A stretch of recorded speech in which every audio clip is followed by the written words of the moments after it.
Otoritas Jasa Keuangan akan mengambil serangkaian langkah lanjutan untuk merespons masukan dari Morgan Stanley Capital International atau MSCI. Ketua Dewan Komisioner OJK Mahendra Siregar menegaskan, otoritas memandang pernyataan MSCI sebagai masukan konstruktif dan sinyal bahwa saham-saham Indonesia tetap dipandang potensial serta layak diinvestasikan bagi investor global. Mahendra juga menyatakan MSCI pada prinsipnya tetap ingin memasukkan saham emiten Indonesia dalam indeks global. Karenanya, OJK bersama Self-Regulatory Organization atau SRO akan memastikan penyesuaian yang perlu dilakukan hingga memenuhi kebutuhan dan metodologi MSCI. Langkah pertama yang akan dilakukan OJK yakni menindaklanjuti proposal penyesuaian data free float yang telah dipublikasikan oleh BEI dan Custodian Central Efek Indonesia atau KSEI.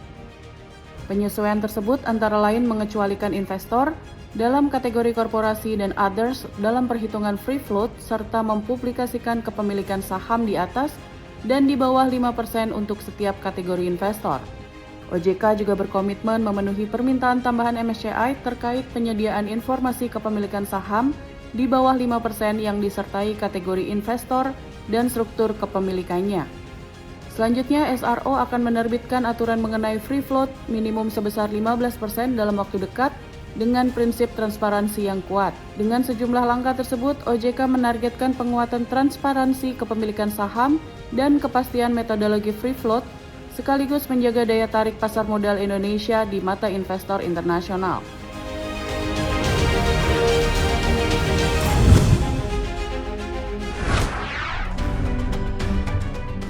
Menteri Koordinator Bidang Perekonomian Erlangga Hartarto mengumumkan rencana pemerintah untuk kembali menebar berbagai diskon transportasi saat Lebaran 2026. Hal ini diumumkan Erlangga usai menggelar rapat dengan Gubernur BI Peri Warjio, Menteri Dalam Negeri Tito Karnavian, Mensesnek Prasetyo Hadi hingga Seskap Teddy Indra di kantor Kemenko Perekonomian hari ini. Menurut Erlangga, diskon yang akan dikucurkan seperti untuk tiket pesawat kereta api, angkutan laut, dan jalan tol.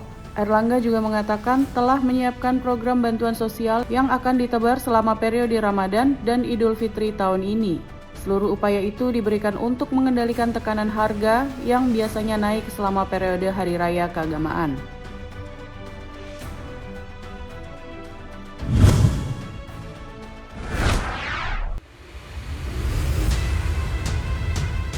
Menteri Keuangan Purbaya Yudi Sadewa akan merombak jajaran Direktorat Jenderal Pajak minggu depan setelah melantik 31 jajaran pejabat di lingkungan Direktorat Jenderal Bea Cukai.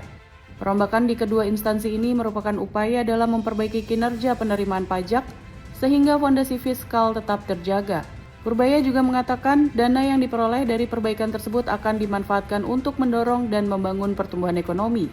Sebelumnya, Purbaya menjelaskan alasan untuk merombak jajaran pejabat tinggi di lingkungan DJBC adalah untuk menutup lubang kebocoran penerimaan negara yang selama ini terjadi. Keputusan tersebut harus dilaksanakan untuk mengamankan penerimaan negara yang tinggi demi memenuhi kebutuhan besar belanja negara pemerintahan Presiden Prabowo Subianto.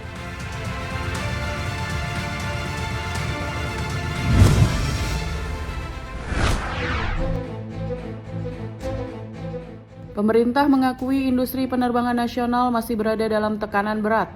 Di tengah keterbatasan armada pesawat yang bisa beroperasi, Indonesia justru dihadapkan pada jaringan bandara yang terus melebar serta menuntut biaya operasional besar.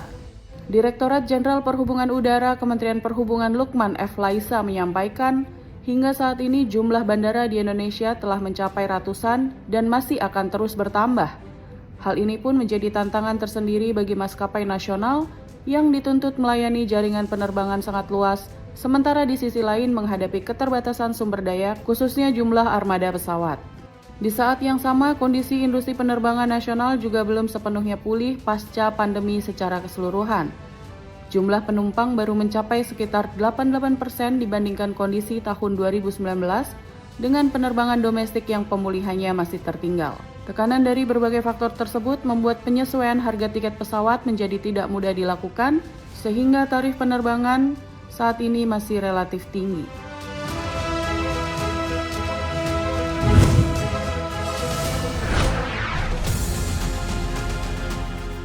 Bank Sentral Amerika Serikat The Federal Reserve atau The Fed memutuskan untuk mempertahankan suku bunga di level 3,50 hingga 3,75%. Keputusan ini datang di tengah sorotan tajam terhadap independensi The Fed. Pada Rabu waktu Amerika Serikat, The Fed mengumumkan suku bunga setelah menggelar pertemuan Federal Open Market Committee atau FOMC selama 2 hari. Keputusan suku bunga bulan ini datang pada momen yang sangat krusial dalam sejarah 112 tahun bank sentral tersebut, yakni di tengah peninjauan kasus Mahkamah Agung serta tekanan besar pemerintahan Donald Trump terhadap independensi The Fed. Dalam keterangannya, The Fed mengatakan keputusan menahan suku bunga dilakukan karena 3 faktor utama. Di antaranya dampak pemangkasan sebelumnya masih perlu waktu untuk dievaluasi, inflasi yang relatif tinggi, serta pasar tenaga kerja dan pertumbuhan ekonomi menunjukkan tanda stabil dan solid.